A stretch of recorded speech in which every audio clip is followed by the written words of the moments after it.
How's everybody doing? Good.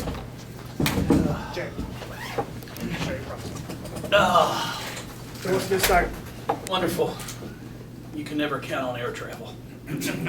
Golly, it was snowing up in Chicago. I sat on the plane for 2 hours as we waited to de-ice.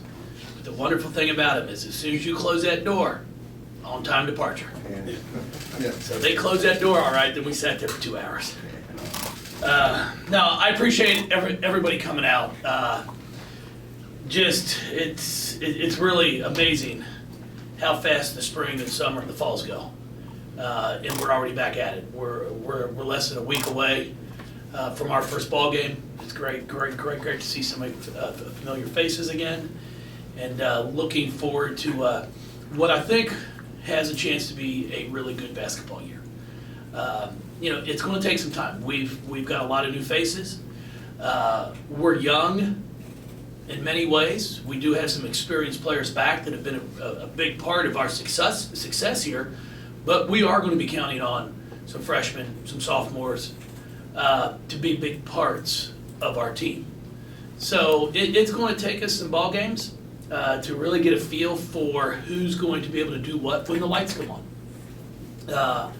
There's always been players that are great practice players, and then also when the lights turn on, they're okay. And then you've got players that they're in practice, and you're like, golly, if they could just make some shots. And then all of a sudden, when the lights turn on, the ball goes in. And I am a believer in that there are kids that can perform under pressure, and there's some that struggle.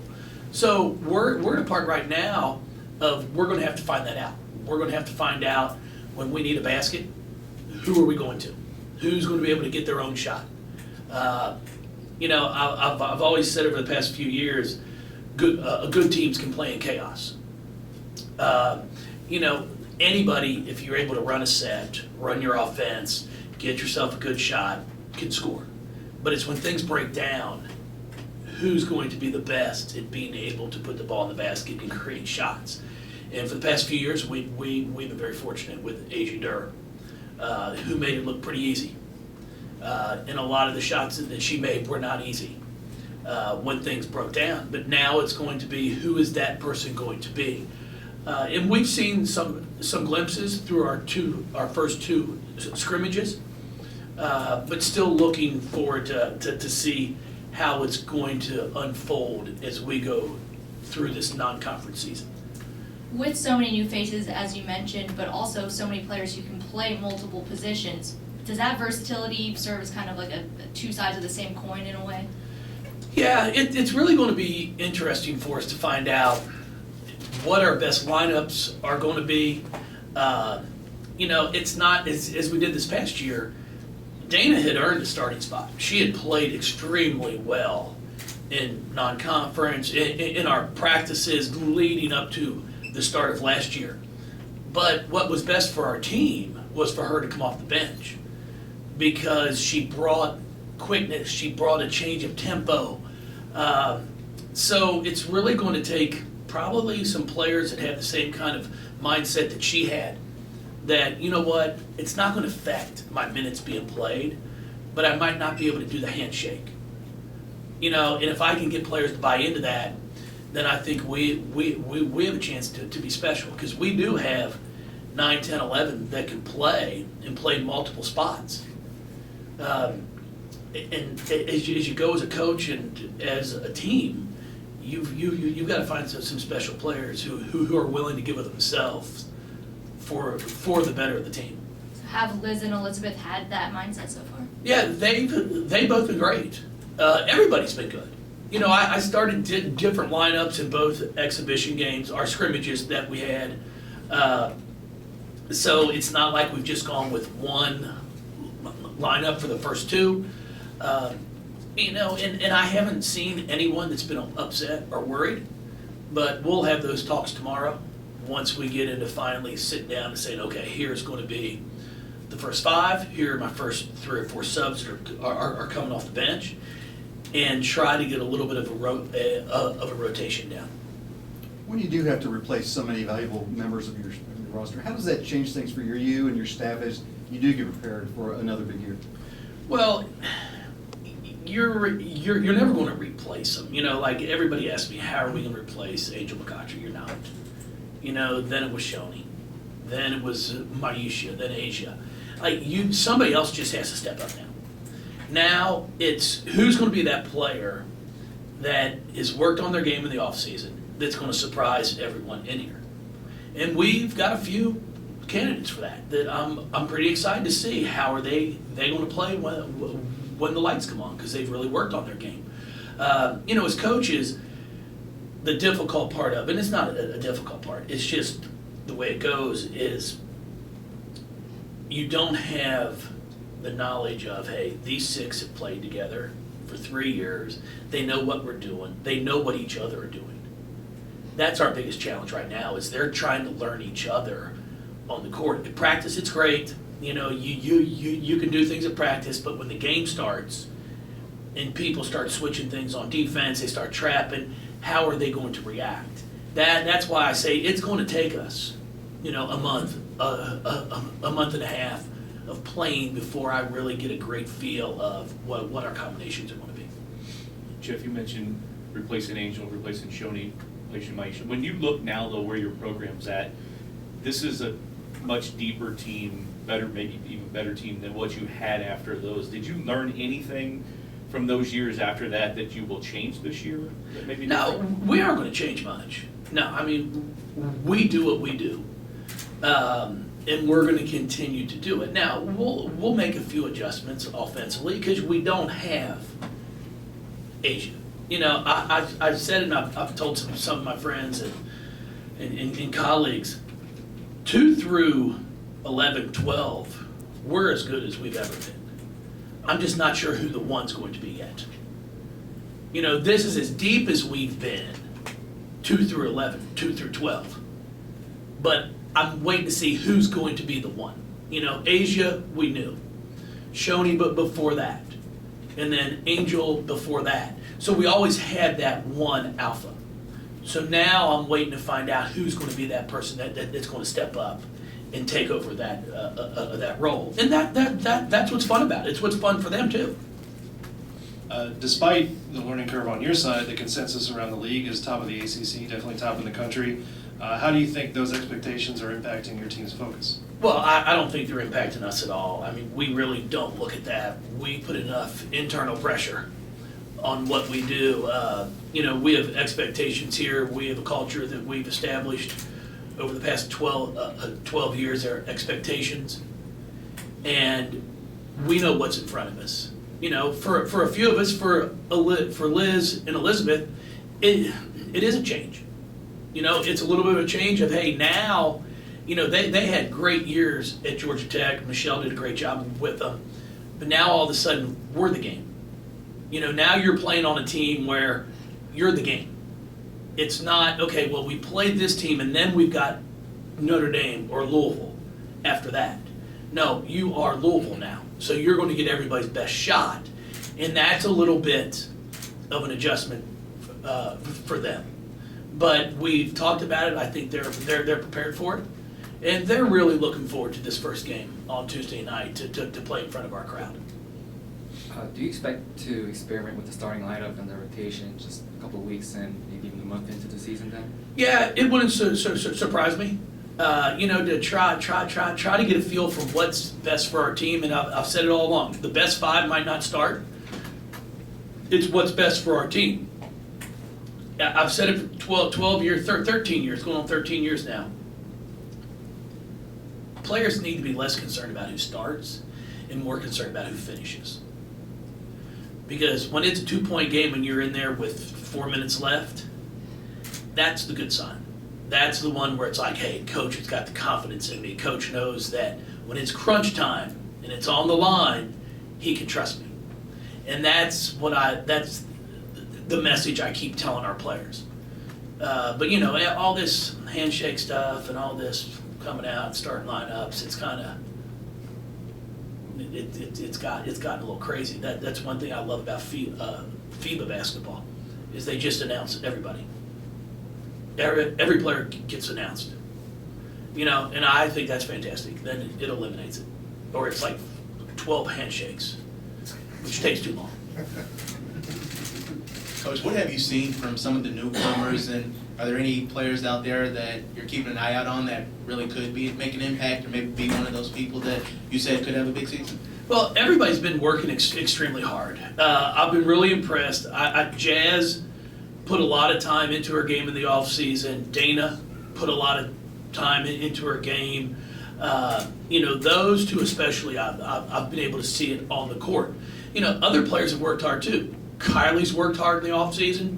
But the biggest challenge and the frustration for a lot of them is all because we both work hard doesn't mean we're both going to get the same results.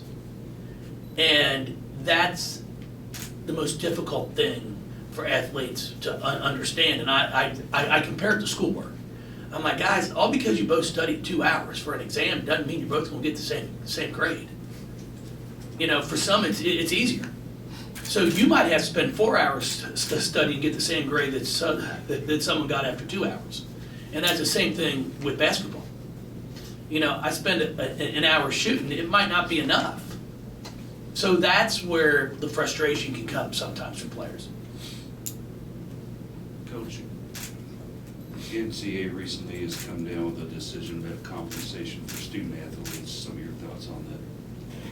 No, that's for the higher ups. I understand where it's going. I think it can be, something that's very beneficial to the student athlete. The one thing that I struggle with at times is everybody going to be able to get it? In the terms of, if I'm the screener or if I'm the rebounder, is there somebody in town who's going to want to use my likeness and my image because I set good screens? Now, a window company could use you. Or a bakery. That's my concern especially for women's programs. Is like, hey, is this someone like an Asia Durr? Is that where all the money's going to go? And then all of a sudden you get a rift in your locker room because it's like, well, I'm screening for her, I'm rebounding for her, but I'm not getting anything. Where professionally, now you might be LeBron getting the biggest contract, but everybody is getting something. And that, I think, is where it could become a little bit sticky for not just women's basketball, but for all sports. Because, I don't know if everybody is going to be able to benefit. They might be allowed to. We're all allowed to declare for the draft. Unfortunately, my name's never been called. So that's a little bit of my concern to figure out how is that all going to work out. So it should be interesting. Jeff, how has Dana taken the next step of, after last year? And she did have a totally different role that I assume she will have this year. Yeah, there's no question. She'll be a starter. She's earned that right. She's really been doing a much better job of getting off the basketball, which is one of the things that we talked about all last year. In high school, she always penetrated. She had to have the ball in her hands a lot. In our scrimmage the other day, she hit 2 huge threes towards the end of the game, and they both came off the ball reversal when the ball came back to her. And that's the area that I'm trying to get her to see, is like, you can control a game for us, get the ball up the floor as quick as you can off the pass or the dribble, and then get away from it, and then get it on a reversal. Because right now, I put her up there as our best three-point shooter percentage-wise. When it leaves her hand, I feel really good about it. I feel like it's going in because she's put the time into it. But that takes some adjusting of, hey, let's get the ball to somebody, get away from it, and then get it back. Jeff, for the fans out there who have not seen either, hi Jeff, have not seen Elizabeth's yet in action, what can they expect from both of them? And do you call any of them a little bit different? Because if you yell Elizabeth at practice, do they both turn around? Well, I've got E for Elizabeth Balagoon and Liz for Elizabeth Dixon. Elizabeth Dixon has been rebounding the ball extremely well. She is probably, it's been a while since we've per se head it back to the basket post player, but she can also face up from the free throw line. So I think it's going to give us a little bit more of a true post presence, both offensively and defensively.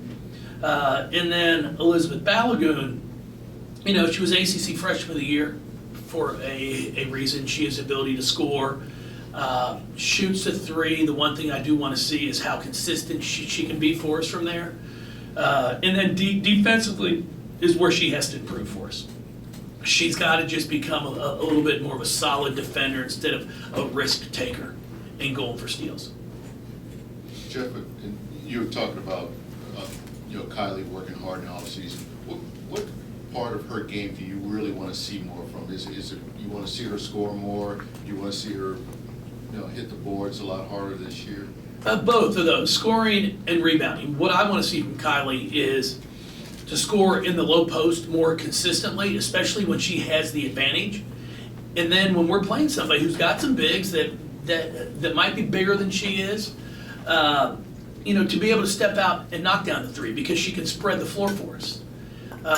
But rebounding wise is something that she has gotten better at in both of our scrimmages. I thought she rebounded the ball well.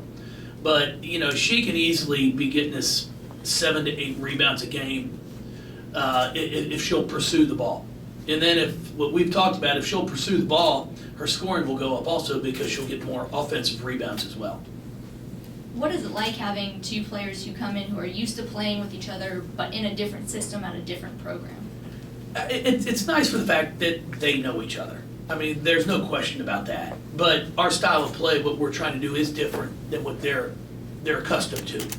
We're trying to get up and down the floor as quick as we can, so they're adjusting to that. But I think they both enjoy that style.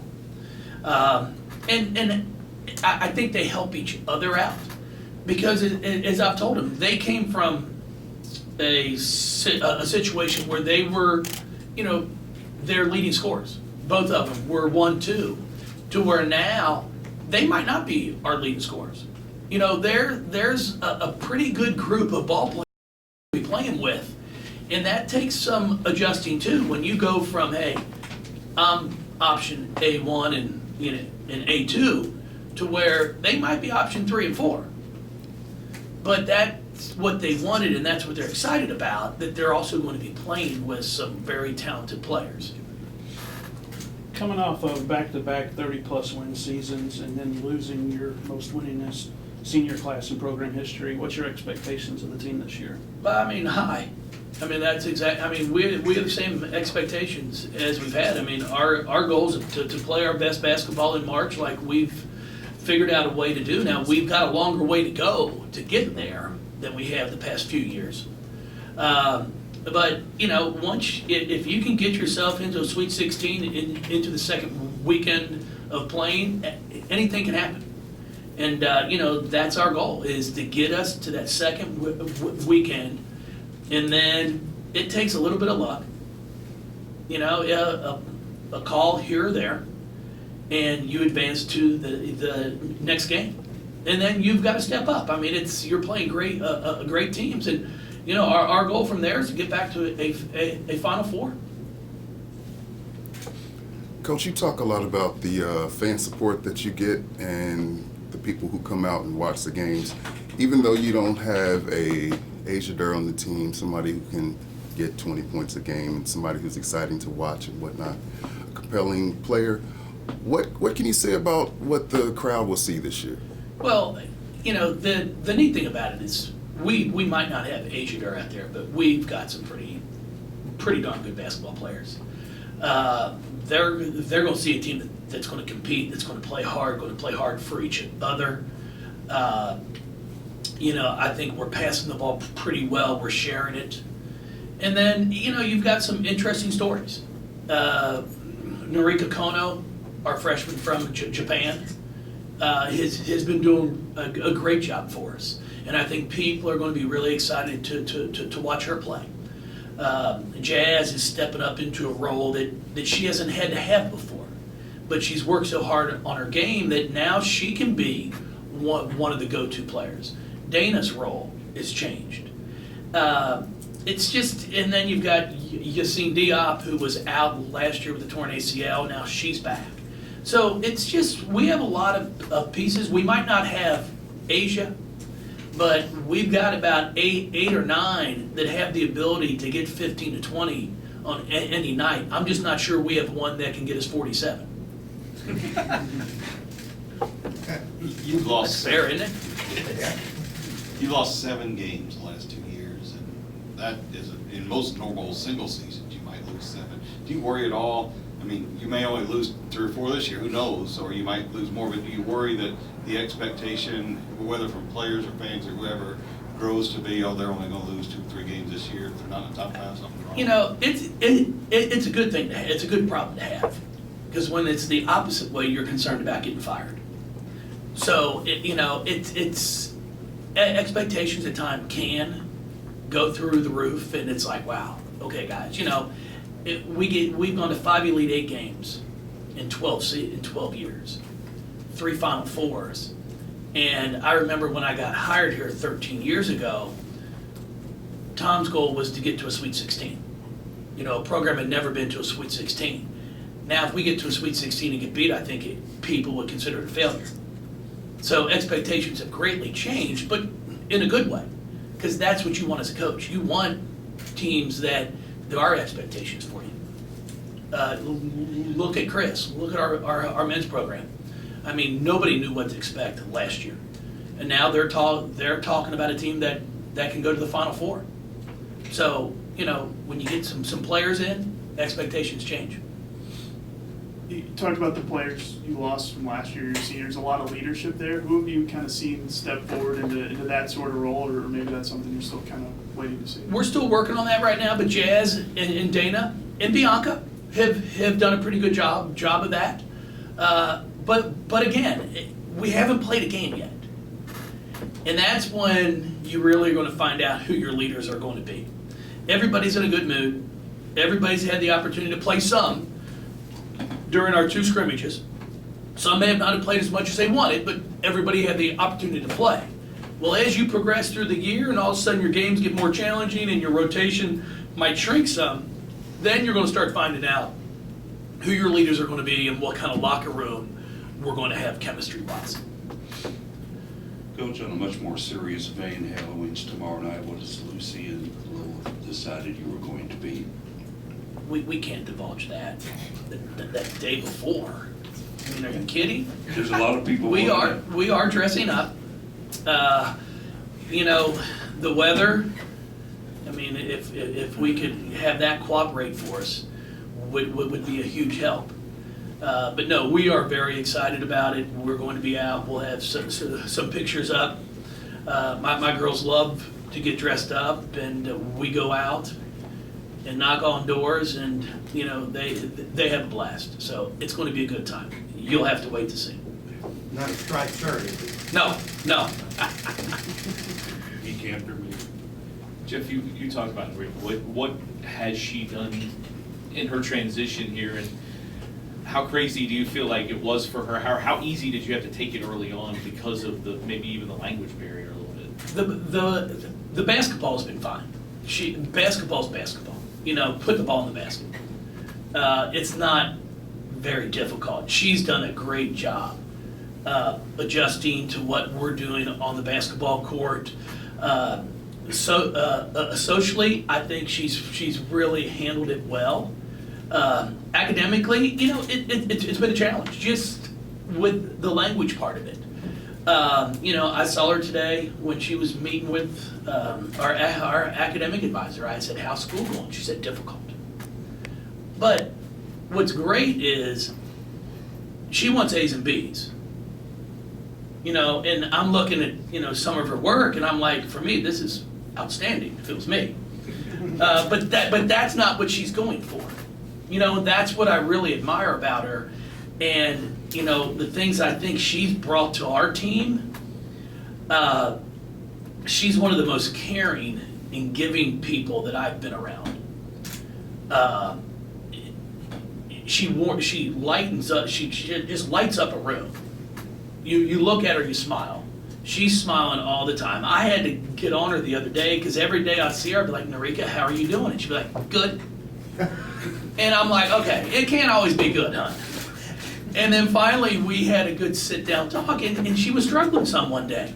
And I'm like, well, you can tell me. She goes, no, I don't tell the coach. You know, that's just kind of her mindset. Like, she doesn't want to show weakness to anything, and I'm trying to get her to understand that, no, it's okay. You know, that's what we're here for. We're here to help you. And I think for the most part, her teammates have done a really nice job. But her English is getting better and better every single day.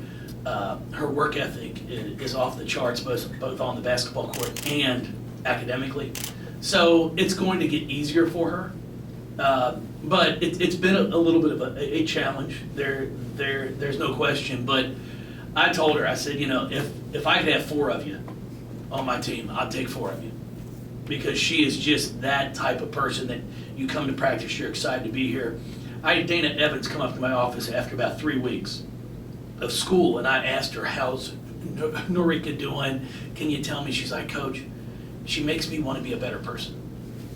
You know, and when you can have a junior in college say that about a teammate, not she wants to be a better basketball player. She wants me to be, I want to be a better person. I think that just speaks volumes for who she is and the impact she's had on our team. Got time for 2 more. Jeff, you've got a lot of new faces on the team. What does somebody like a senior and Jessica, what does she mean to this team, and how can she help with so many new faces? Oh, she's been great. You know, she's a team player. She comes to practice every single day. She works hard for us. She's got a great personality. You know, I treat her the exact same way as I treated Asia Durham. I give her as much grief as I give all of them. And you know, she's great to have around. I think she loves every second of it. And you never know. It's like I've told her, just always be ready. You know, she's played some games. She played up at Notre Dame before half this past year. You know, because the one thing I do know is she'll take care of the ball for me. She very seldomly will turn it over. And defensively, she knows where she's supposed to be and everybody else on the floor, which is a big help.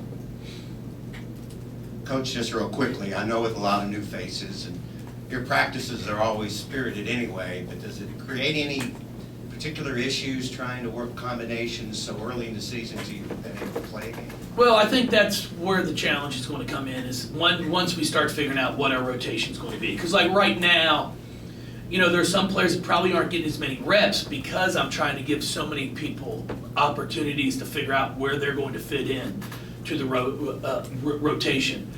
You know, starting tomorrow, I'm going to have to start cutting some things down and put some players on what we call the scout team. And that's not a bad thing, because like I tell them, I'd rather be on the scout team getting to show the coaches what I can do every possession instead of 1 out of every 3 or 4.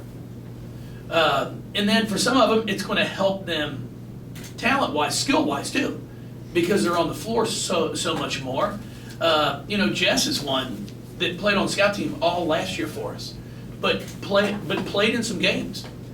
So, you know, I think that's going to come down to it, and then as the year goes, we'll just adjust to things and hopefully try to, you know, the one thing I do is I tell players what they have to do to play instead of why you're not playing. And then I also can have some difficult conversation. I'll say, well, who do you think you should play in front of? And then for the most part of the past 12 years, I've got players that can sit there in my office and go, yeah, it's a good question. You know, because once they self-evaluate, they know, okay, this is what I've got to do. You know, I tell them all the time, I think what makes our program what it is we don't have perfect kids. And if anybody does, they're crazy, if they say they do. But what we have, I truly believe, are young women that do know the difference between right and wrong. And at 18 to 22, are you always going to do the right thing? No, I didn't. But, you know, when you sit down and you reflect on what took place, can you go, you know what, that was pretty stupid. You know, and you move forward. But that's the same way when it comes to evaluating where you are within a team. You know, I'll never forget our first year, I had the players rank each other. Now this is with Angel, okay, and Candace, Bingham. I had them rank each other from 1 to 15. And I had a freshman at the time, and I won't say a name, that put herself first. This is at Christmas time. So we played half the year. She put herself first. And I met with all of them. I said, hey, you have yourself first. The average for the rest of the 14 players on the team have you at 13. And she honestly looked at me and said, if you gave me as many minutes as you give Angel, I could do the same thing. Well, that's when you've got a problem. Because that's when you don't know the difference between right and wrong. And we don't have that. And when you're honest with players, and then they know, okay, this is what I have to do to play, instead of leaving an office feeling rejected of you can't do this, you can't do that, or this. Instead, it's like, hey, if you do this, this, and this, you're going to get the opportunity to play. That's what players want anyway. Yeah, sure is. Thank you all. Thank you, guys. I appreciate it. Are the players out there? Yep, we'll do team picture and then we'll have the players available. What's going on, man?